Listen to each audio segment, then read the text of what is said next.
अयोध्या चौक क्षेत्र स्थित पुरानी मछली मंडी और रिफ्यूजी मार्केट की जर्जर इमारतों को ध्वस्त कर आधुनिक शॉपिंग कॉम्प्लेक्स बनाया जाएगा।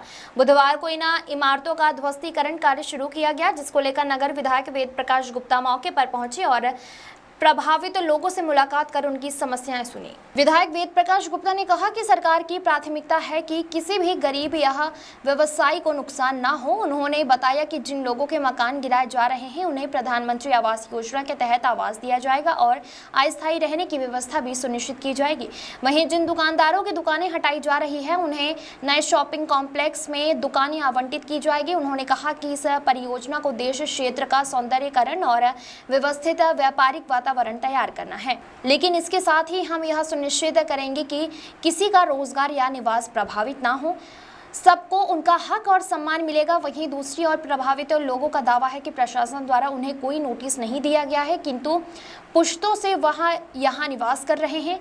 जमीन वक्फ बोर्ड की है, जिसे प्रशासन नजुल की जमीन बता रही है। बुलडोजर कार्यवाही के दौरान घर के सामने निकलने का समय भी प्रशासन द्वारा नहीं दिया गया है, जिससे कई लोगों के घरेलू सामान वहां दब गए हैं। प्रभावितों ने प्रशासन से मांग किया है कि उन्हें आवास उपलब्ध कराने के बाद ही कार्यवाही की जाए। क्या कहना चाहिए? आपने निरीक्षण किया, क्या कहेंगे? अयोध्या की सभी स्थानों का सौंदर्यीकरण चल रहा है और बेहतर व्यवस्थाएं बने, उस दृष्टि से माननीय मुख्यमंत्री जी ने यहाँ की योजनाएं को जो है बनाने का काम किया, देने का काम किया। ये जो जहाँ हम लोग खड़े हैं, जहाँ जी ये पुरानी मंडी थी, जो इसमें से प्रमुख जो दुकानदार थे वो नाका पर जो मंडी बनी है, नई मंडी, वहाँ पर शिफ्ट हो गए थे। कुछ छोटे थे दुकानदार यहाँ रह गए थे। वो मैंने ही प्रयास किया था व्यापार मंडल के अध्यक्ष के नाते कि छोटे छोटे दुकानदार थे वो वहाँ नहीं जा पाएंगे। जो हम शहर के लोगों को आधा किलो 1 किलो पावर सब्जी लेनी है वो वहाँ नहीं जा पाएगा। तो ये मंडी फुटकर वाली मंडी को यहाँ पर रोक दिया गया था और कुछ लोग गोडाउन भी थे और यहाँ कुछ लोग मकान भी थे।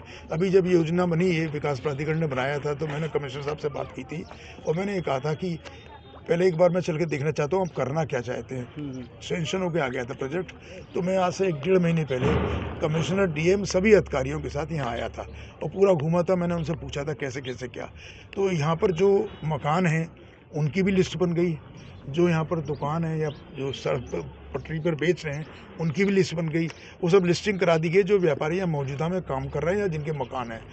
प्रयास ये होगा हम लोगों का कि जो मकान यहाँ टूटेंगे उनको हम प्रधानमंत्री या मुख्यमंत्री आवास देंगे और जो दुकानदार यहाँ से हटेंगे तो उनकी टेम्परेरी व्यवस्था का हम प्रयास कर रहे हैं, क्योंकि कारोबार चलता रहे, व्यापारी का नुकसान ना हो। कहीं ना कहीं स्थान देकर टेम्परेरी शेड वेड लगवा कर इन लोगों को काम अपना करते रहें जब तक ये बन के तैयार होगा। उसके बाद जिन जिन की इसमें स्थान है उनको उसी हिसाब से अलॉटमेंट किया जाएगा। देखिए ये विवाद मुझे जानकारी में नहीं है, ये मेरे सामने अभी आया है।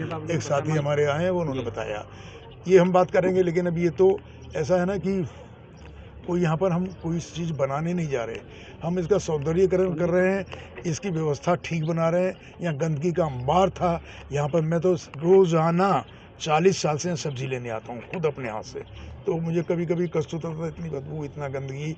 तो ये सब चीज़ें आज क्योंकि जब शहर सुंदर हो रहा है, अयोध्या विश्व स्तरीय नगरी बन रही है, और अभी देखा आपने रामपथ पे 11 किलोमीटर कितना तोड़ फोड़ हुई थी, लेकिन आज पूरा उनको सबको व्यवस्थित भी किया गया और मुआवजा जहाँ जिसको देना था वो भी दिया गया, और जिनकी दुकानें टूट गई थी उनको दुकान भी देने का काम माननीय मुख्यमंत्री जी ने किया। तो हम लोग लगातार इस पर काम कर रहे हैं और मुझे लगता है, विश्वास है कि कोई ना किसी को मकान के बिना रहने दिया जाएगा और न किसी को। जब हम लोग 10 करोड़ लोगों को प्रधानमंत्री और मुख्यमंत्री आवास दिए हैं, तो ये जो 10-50 लोग इनको आवास नहीं देंगे, क्यों नहीं देंगे? लेकिन ये ना कि कुछ लोग राजनीति करने आ जाते हैं। आज मुझे मालूम पड़ा था गया एक नेता जो है वो सुबह यहाँ आकर आंसू, घड़ियाली आंसू बहा रहे थे, तो वो आंसू ही बहाएंगे, उनके पास कोई और काम नहीं है, बेवकूफ़ बनाएंगे। हम लोग वोट की राजनीति नहीं करते, हम विकास की बात करते हैं, सुशासन की बात करते हैं, गरीब कल्याण की बात करते हैं। माननीय प्रधानमंत्री का जो इस 11 वर्ष का कार्य है वो सबके सामने है। इसको भी हम निश्चित रूप से व्यवस्थित बनाएंगे और जिन लोगों की दुकानें मकान टूटे हैं उनको मकान और दुकान दिलाने का काम करेंगे। बन चुकी है, सब सूची इनलिस्टेड हो चुकी है। पहले जो मंडी गिरी थी, एक फेज है, एक दूसरा फेज भी होगा, वो भी सेंक्शन होने गया है, जो उस तरफ गोदाम बने हैं। हम लोग देखिए जब बढ़ रहा है कुछ तो उसके हिसाब से व्यवस्थित करना पड़ेगा, लेकिन जब ये बन जाएगा और लोग यहाँ व्यवस्थित हो जाएंगे तो यही लोग कहेंगे अरे भैया बहुत बढ़िया काम हुआ है। करें। हम अपने बच्चों को 3 जवान लड़की है, उसका दहेज रखे थे, वो भी दफन हो गया, उसी में सब कुछ हो गया।